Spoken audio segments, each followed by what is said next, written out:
ಎಲ್ಲ ವೀಕ್ಷಕರಿಗೂ ಆತ್ಮೀಯವಾದ ಸ್ವಾಗತ.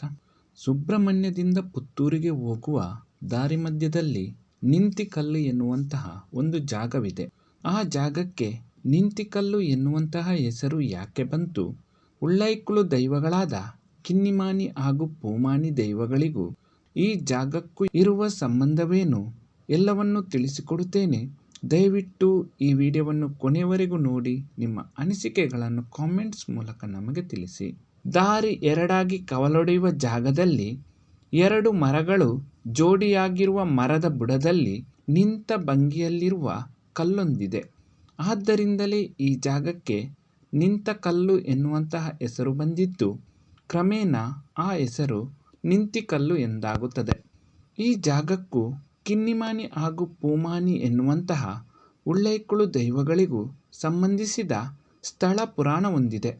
ಅದನ್ನು ಇವತ್ತಿನ ವಿಡಿಯೋದಲ್ಲಿ ತಿಳಿಸಿಕೊಡುತ್ತೇನೆ. ದಯವಿಟ್ಟು ಈ ವಿಡಿಯೋವನ್ನು ಲೈಕ್ ಮಾಡಿ. ಕಿನ್ನಿಮಾನಿ ಹಾಗೂ ಪೂಮಾನಿ ದೈವಗಳು ಕುಮಾರ ಪರ್ವತಕ್ಕೆ ಬಂದಾಗ ಅವರಿಗೆ ಕುಕ್ಕೆಯ ಕೊಡಿಮರ ಕಾಣಿಸುತ್ತದೆ. ಕಿರಿಯ ದೈವ ಕಿನ್ನಿಮಾನಿ ಬಾಣದಿಂದ ಹೊಡೆದು ಕೊಡಿಮರವನ್ನು ಕತ್ತರಿಸುತ್ತಾನೆ.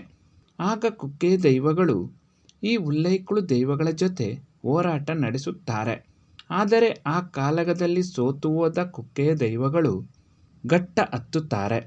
ಇದರಿಂದ ಕೋಪಗೊಂಡ ಕುಕ್ಕೆಯ ಸುಬ್ರಾಯ ದೇವರು ಸ್ವತಃ ತಾವೇ ಉಳ್ಳೈಕುಳು ದೈವಗಳ ಜೊತೆ ಕಾಳಗಕ್ಕೆ ಇಳಿದು 7 ದಿನ ಹೋರಾಟ ನಡೆಸಿದರೂ ಕೂಡ ಉಳ್ಳೈಕುಳು ದೈವಗಳನ್ನು ಸೋಲಿಸಲಾಗದೆ ಕಡೆಗೆ ರಾಜಿ ಏರ್ಪಾಡಾಗುತ್ತದೆ.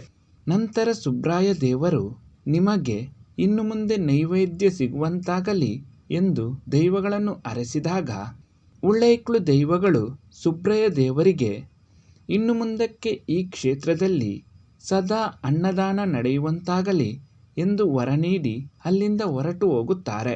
ಅಲ್ಲಿಂದ ಬರುವಾಗ ಪೂಮಾನಿ ದೈವ ದೊಡ್ಡ ಕಲ್ಲೊಂದನ್ನು ಹಿಡಿದುಕೊಂಡು ಬರುತ್ತಾನೆ. ದಾರಿ ಮಧ್ಯದಲ್ಲಿ ತಾವು ಬಂದಿರುವ ನೆನಪಿಗಾಗಿ ದಾರಿ ಎರಡಾಗಿ ಕವಲೊಡೆಯುವ ಜಾಗದಲ್ಲಿ ಎರಡು ಮರಗಳು ಜೋಡಿಯಾಗಿರುವ ಮರದ ಬುಡದಲ್ಲಿ ಕಲ್ಲನ್ನು ಇಟ್ಟು ಅಲ್ಲಿ ವಿಶ್ರಾಂತಿ ಪಡೆದು ಮುಂದಕ್ಕೆ ಸಾಗುತ್ತಾರೆ. ಅವರು ಇಟ್ಟಿರುವ ಕಲ್ಲು ನಿಂತ ಭಂಗಿಯಲ್ಲಿ ಇರುವುದರಿಂದ ಆ ಪ್ರದೇಶಕ್ಕೆ ನಿಂತಿಕಲ್ಲು ಎನ್ನುವಂತಹ ಹೆಸರು ಬಂದಿದೆ. ನಿಂತಿಕಲ್ಲಿನ ಬಗ್ಗೆ ಈ ಮಾಹಿತಿ ಇಷ್ಟವಾದಲ್ಲಿ ದಯವಿಟ್ಟು ಈ ವಿಡಿಯೋವನ್ನು ಲೈಕ್ ಮಾಡಿ. ಇನ್ನಷ್ಟು ಆಸಕ್ತಿದಾಯಕ ಮಾಹಿತಿಗಳನ್ನು ಮುಂದಿನ ವಿಡಿಯೋದಲ್ಲಿ ತಿಳಿಸಿಕೊಡುತ್ತೇನೆ. ಎಲ್ಲ ವೀಕ್ಷಕರಿಗೂ ಧನ್ಯವಾದಗಳು.